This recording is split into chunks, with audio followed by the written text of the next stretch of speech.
Shalom, saudaraku yang dikasihi Tuhan. Dimanapun saudara berada, kita yakin Tuhan siap memberkati kita. Kita satukan hati kita pada pagi hari ini. Kita puji, kita muliakan Dia. Saya percaya Tuhan Yesus hadir di tengah-tengah pujian kita. Terima kasih Tuhan. Kami bersyukur untuk pagi hari ini. Ibadah ini Tuhan kami serahkan dalam tangan-Mu.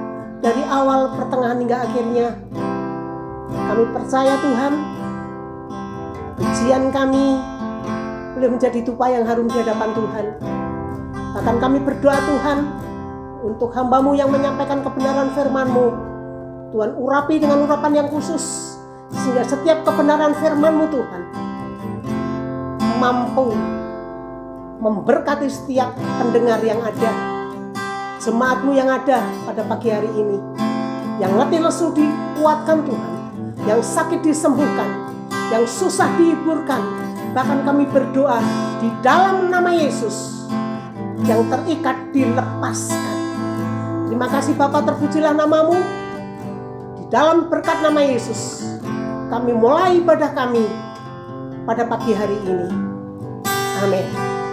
Kita dengan segenap hati naikkan pujian. Di telapak tangan-Mu telah Kau lukiskan aku Tuhan.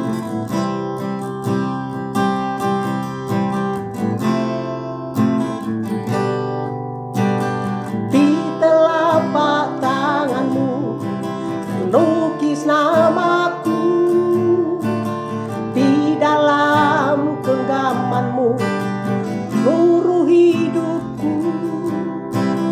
Sungguh bangga aku punya Bapa seperti-Mu,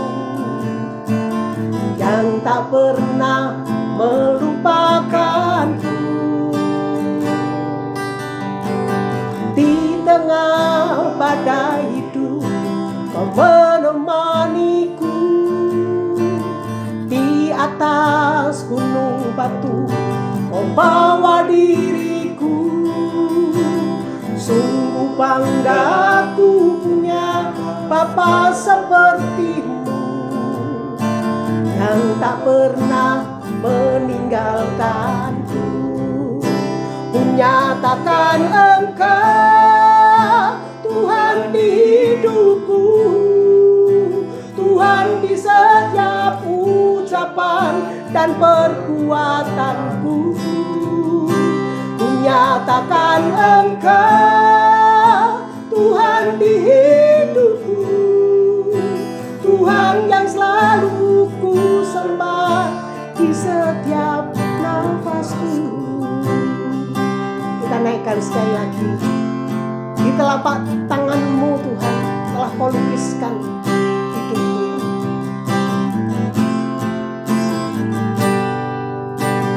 Di telapak tangan-Mu terlukis namaku, di dalam genggaman-Mu seluruh hidupku.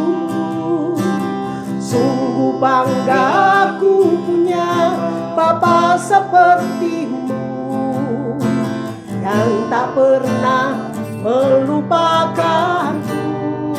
Di tengah badai hidup, di tengah badai hidup Kau menemaniku, di atas gunung batu yang bagaiku. Sungguh bangga aku punya Bapa seperti-Mu, yang tak pernah meninggalkanku. Menyatakan Engkau Tuhan di hidupku, Tuhan di setiap ucapan dan perbuatanku. Menyatakan Engkau Tuhan di hidupku, Tuhan yang selalu ku sembah di setiap nafasku. Menyatakan Engkau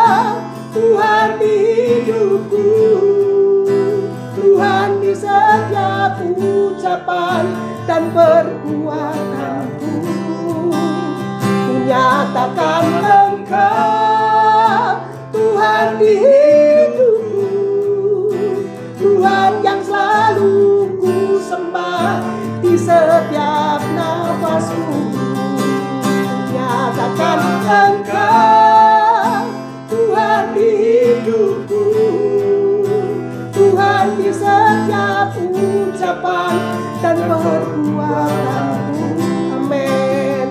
Nyatakan Engkau Tuhan di hidupku, Tuhan yang selalu ku sembah di setiap nafasku, Tuhan yang selalu ku sembah di setiap nafasku, Tuhan yang selalu ku sembah di setiap nafasku.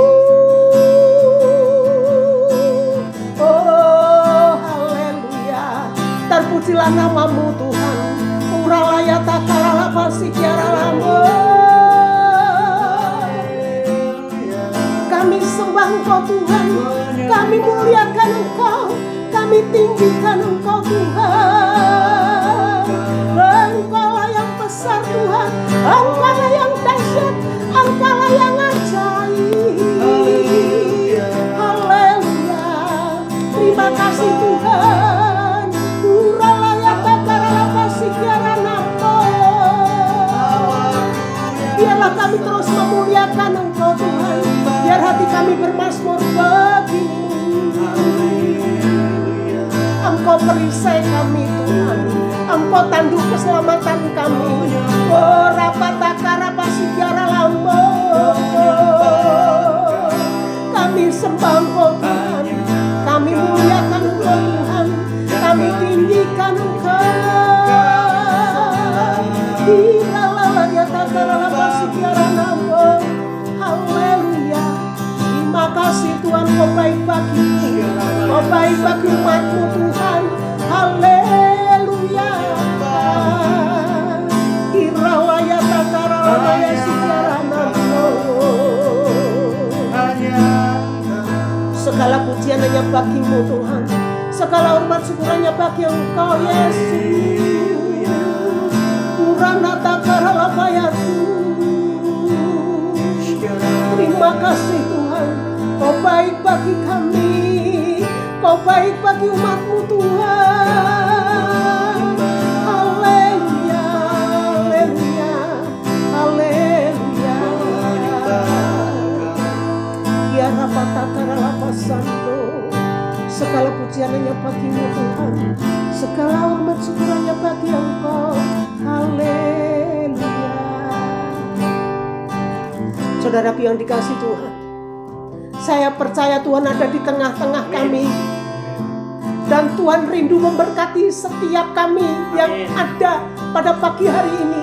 Dimanapun saudara berada, siapkanlah hatimu untuk menerima berkat Tuhan pagi hari ini.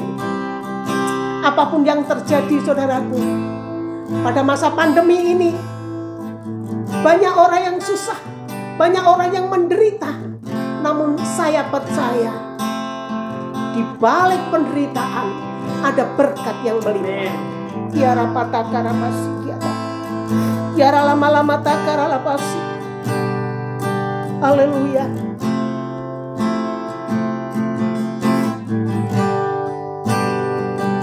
Amin.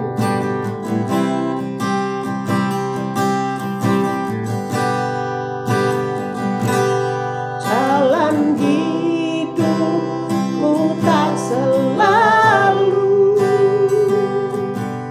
tanpa kabut yang pekat,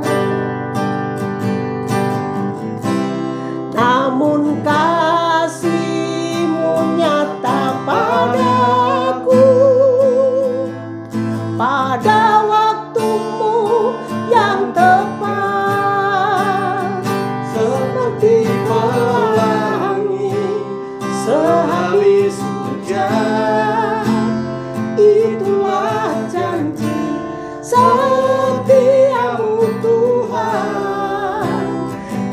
balik dukaku telah menanti harta yang tak ternilai dan abadi.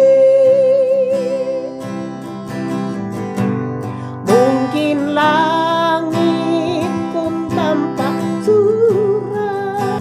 Kita bersama-sama merenungkan akan kasih Tuhan, bahwa sesungguhnya badai hidup boleh datang, awan pekat boleh menimpa hidup kita, namun di balik semuanya itu ada pelangi yang indah, ada berkat yang besar yang diberikan untuk saya dan saudara. Dalam pagi hari ini kita siapkan hati kita. Kita yakin bahwa di balik pelangi, balik hujan ada pelangi, di balik masalah ada berkat, di balik kesusahan ada sukacita. Siapkan hati kita, saudara yang kekasih, untuk menerima kebenaran firman Tuhan, dan segenap hati kita naikkan ujian ini. Pelangi sehabis hujan, itulah janji setiamu Tuhan. Di balik dukaku telah menanti harta yang tak ternilai dan abadi. Seperti pelangi sehabis hujan, itulah janji setiamu Tuhan. Di balik dukaku telah menanti harta yang tak ternilai dan abadi. Harta yang tak ternilai dan abadi. Harta yang tak ternilai dan abadi.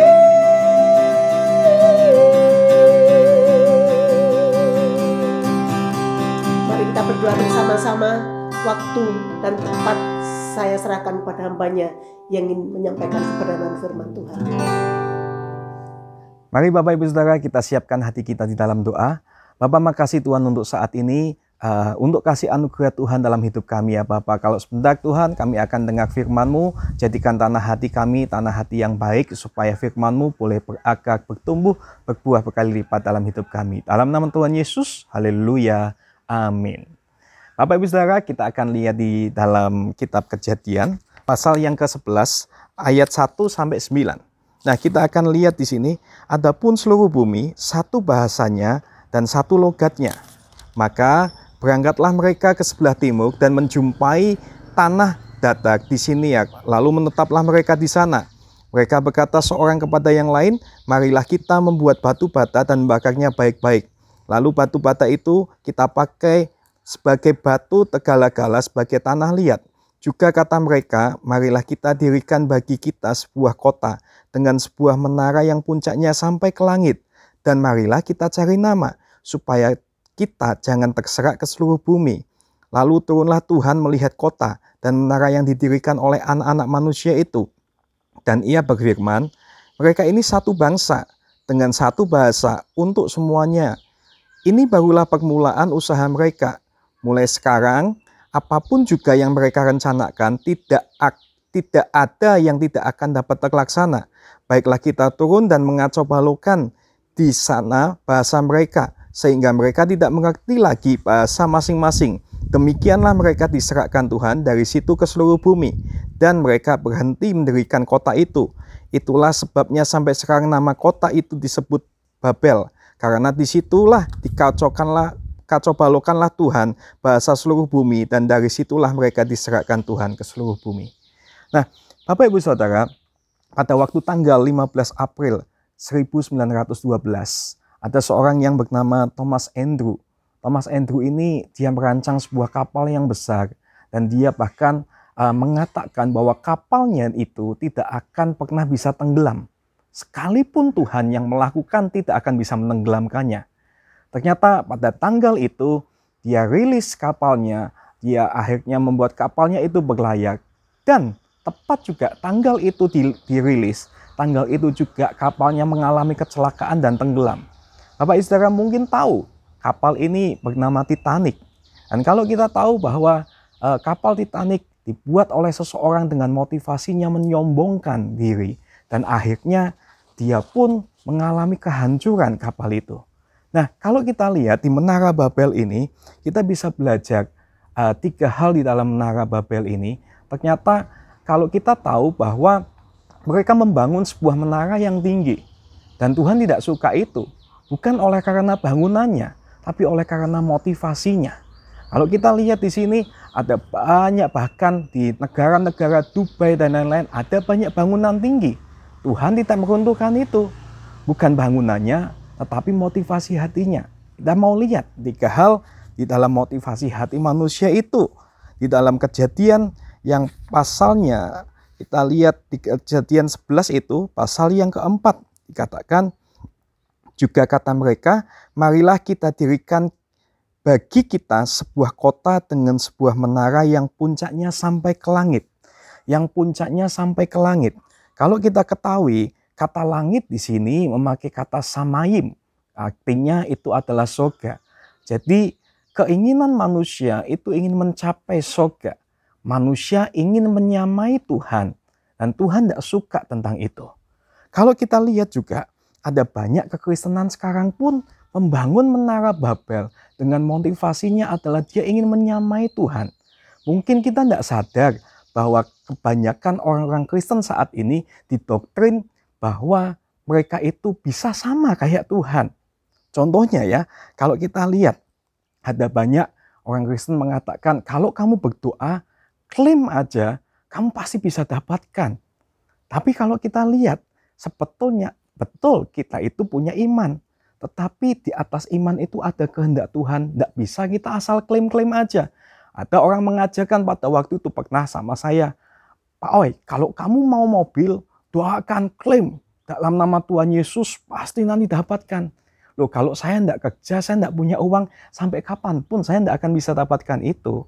Ada orang mungkin mengatakan kalau hujan, klaim dengan iman pasti akan reda. Ya, tapi kalau kita lihat segala sesuatunya itu iman, itu pasti akan di bawah yang namanya kehendak Tuhan. Nah dari sinilah kalau kita ketahui banyak orang-orang Kristen punya doktrin bahwa dia itu pingin menyamai seperti Allah, segala sesuatunya kehendaknya itu harus terjadi. Tapi kalau kita lihat ternyata ini dosa dari awal waktu Hawa pun itu mengalami hal ini. Kita tahu waktu Hawa dirayu sama iblis untuk memakan buah pengetahuan yang baik dan yang jahat, itu dikatakan kalau kamu makan buah ini Hawa, kamu akan menjadi sama seperti Allah. Nah kalau kita lihat banyak kekristenan saat ini, banyak gereja mengajarkan bahwa kita bisa dengan iman apapun bisa kita lakukan.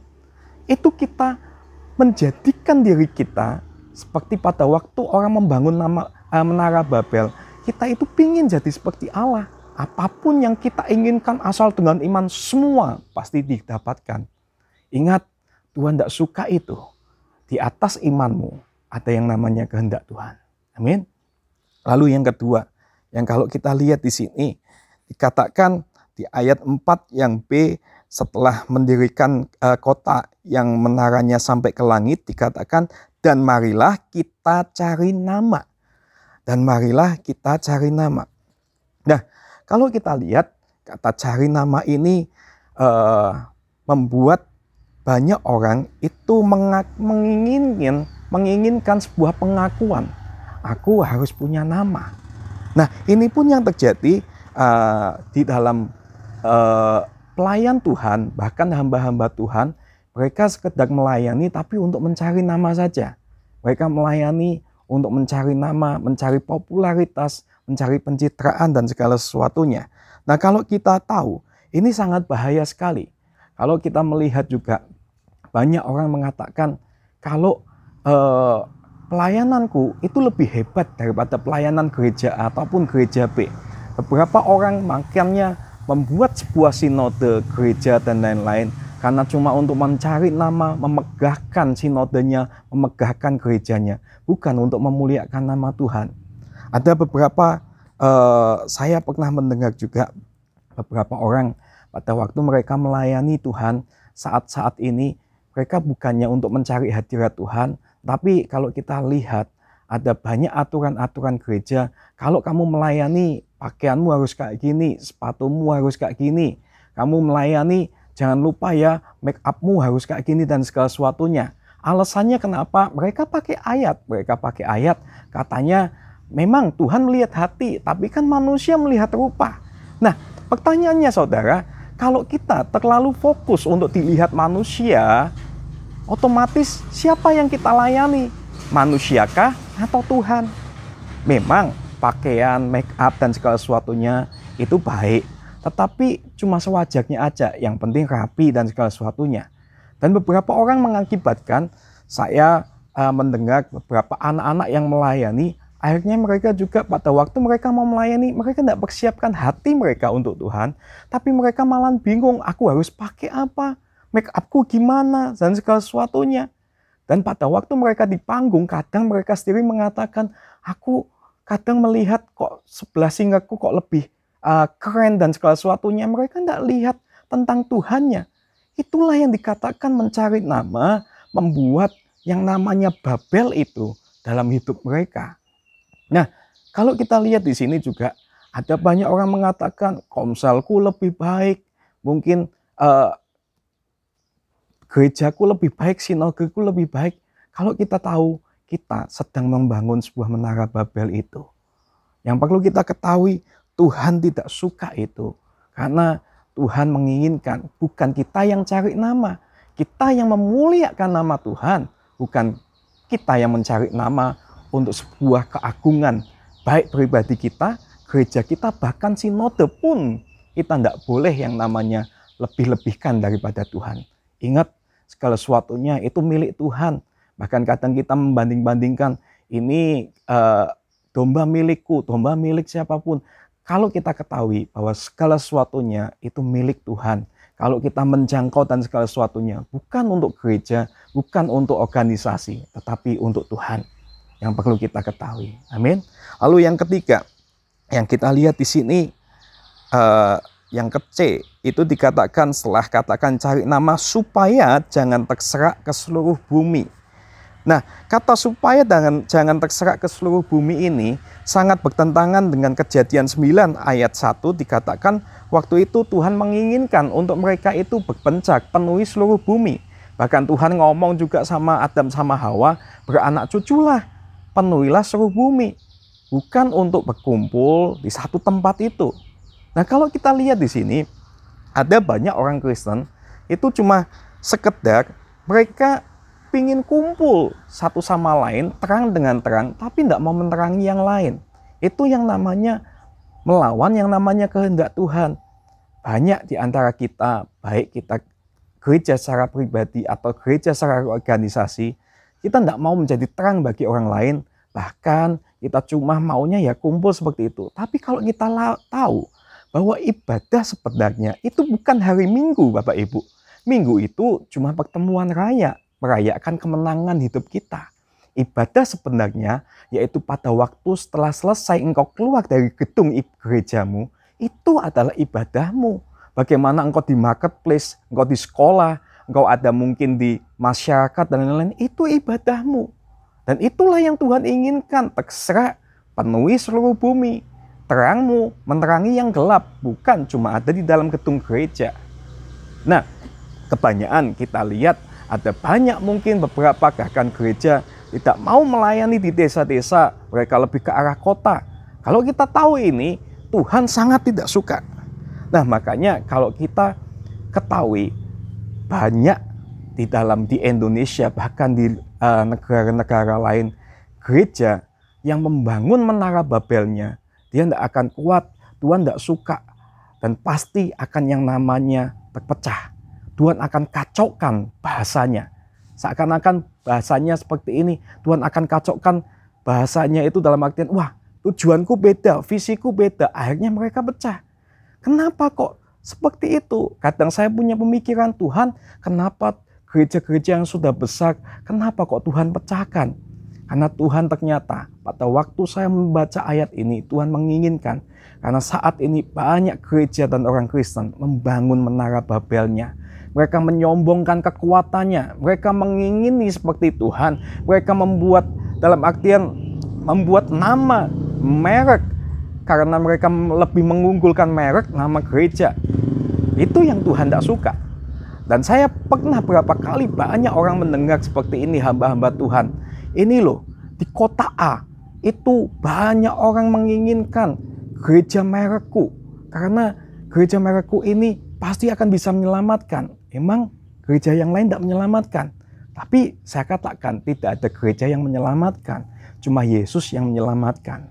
Jadi kalau kita ketahui, kadang kita sendiri pun membangun menara Babel. Kita merasa aku bisa, aku kuat, aku punya talenta ini, talenta itu. Dan kadang kita pun mencari nama itu sendiri. Kita mencari nama, kita mencari popularitas dan segala sesuatunya. Dan kita tidak mau diserahkan, tidak mau jadi berkat bagi yang lain. Itu yang Tuhan tidak suka. Dan kalau kita ketahui, kalau kita sampai seperti itu, Tuhan akan hancurkan setiap yang namanya kesombongan itu lewat kekuatannya sendiri. Kalau kita lihat di sini, di Kejadian ini dikatakan mereka itu satu bahasa, satu logat. Akhirnya kekuatan mereka yang satu bahasa, satu logat itu yang katanya bisa membuat apapun bisa terjadi. Dan Tuhan hancurkan lewat bahasa pula. Nah, kalau kita mengagung-agungkan kekuatan kita, mengagung-agungkan sesuatu dalam hidup kita, dan itu bahkan bertentangan dengan kehendak Tuhan, Tuhan bisa hancurkan hidupmu. Tuhan bisa hancurkan setiap apapun yang kita lakukan untuk cuma cari nama, cuma untuk menyaingi Tuhan, cuma untuk bahkan untuk tidak mau melakukan kehendak Tuhan. Dan kalau kita lihat di sini, Tuhan itu menghancurkan seringkali satu hal yang perlu kita ketahui, yang perlu kita pegang saat ini. Seringkali Tuhan mungkin bisa menghancurkan setiap rencana-rencana kita. Bukan karena Dia tidak sayang, tapi oleh karena Tuhan sayang. Sebelum rencana-rencanamu itu yang tidak sesuai dengan kehendak Tuhan menghancurkanmu, Tuhan sudah hancurkan lebih dulu. Maka dari itu kita ketahui dalam hidup ini, jangan bangun menara Babel kita. Jangan kita merasa punya kekuatan, punya iman lebih. Kita ingin menyamai Tuhan yang pertama. Yang kedua, jangan kita cari nama. Apapun itu, baik secara pelayanan kita, secara organisasi kita atau gereja kita. Dan yang ketiga, jangan melawan kehendak Tuhan dengan tidak mau diserahkan. Tapi kita harusnya mau melakukan apa yang Tuhan inginkan. Yaitu kita mau jadi berkat bagi yang lain. Tidak berkumpul dalam satu tempat tapi mau diserahkan. Dan kalau kita lihat juga Tuhan mengatakan pada murid-muridnya, jadikan semua bangsa muridku sampai ke ujung bumi. Dan Tuhan ingin lakukan segala sesuatunya itu untuk kita lakukan untuk kemuliaan namanya, bukan untuk nama kita ataupun nama organisasi. Amin. Bapak Ibu, mari kita mau ambil bagian dari perjamuan kudus. Bapak Ibu yang ada di rumah bisa memakai teh, air putih ataupun roti yang ada di rumah. Mari kita sama-sama mengangkat roti yang ada melebihi kepala kita. Sebab beginilah firman Tuhan, sebab apa yang telah kuteruskan kepadamu telah aku terima dari Tuhan, yaitu bahwa Tuhan Yesus pada waktu malam ia diserahkan, ia mengambil roti dan setelah itu ia mengucap syukur atasnya, ia memecah-mecahkannya dan berkata, inilah tubuhku yang diserahkan bagi kamu, berbuatlah ini menjadi peringatan akan aku. Makasih Tuhan untuk tubuh Tuhan ini ya Bapa. Saya percaya Tuhan, biar tubuh Tuhan ini ya Bapa mengingatkan Tuhan, kami manusia fana ya Bapa, kami butuh Tuhan. Ya kami rendah hati Tuhan, ya kami tidak menyombongkan hidup kami ya Bapa. Mari kita sama-sama makan di dalam nama Tuhan Yesus Kristus Tuhan. Dalam nama Yesus Kristus Tuhan.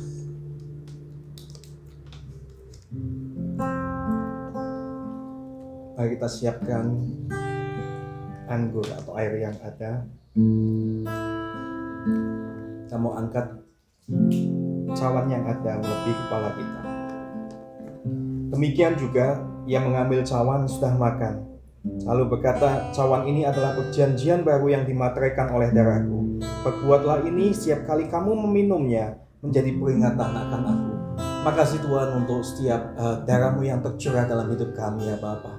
Saya percaya Tuhan, ya darah-Mu ini Tuhan mengingatkan Tuhan kematian-Mu ya Bapa untuk dosa-dosa kami ya Tuhan. Dan kami Tuhan akan mewaktakan Injil ya Bapa sampai ke ujung bumi ya Bapa. Kami Tuhan akan memuliakan nama-Mu Tuhan dengan kami menjangkau mereka ya Bapa. Dan kami percaya Tuhan, ya setiap biluk-biluk ini juga menyembuhkan setiap sakit penyakit yang ada Tuhan. Kami percaya Bapa saat ini Tuhan, setiap sakit penyakit yang ada Tuhan sembuhkan oleh biluk-biluk Tuhan. Di dalam nama Yesus Kristus Tuhan, ya kasih-Mu Tuhan, kuasa darah-Mu ini Tuhan meliputi setiap kehidupan kami ya Bapa. Dalam nama Tuhan Yesus, mari kita minum sama-sama. Terima kasih Tuhan. Makasih Tuhan untuk saat ini ya Bapa.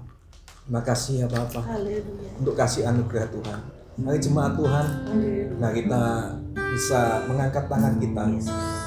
Bapa saat ini Tuhan, namamu sebagai hamba Tuhan ya Bapa.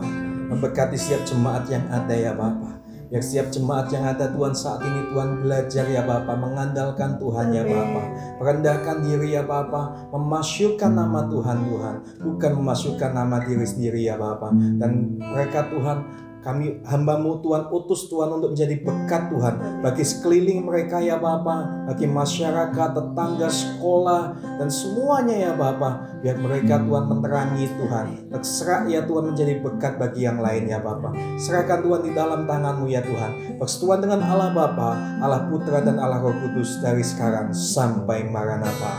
Di dalam nama Tuhan Yesus. Haleluya. Amin.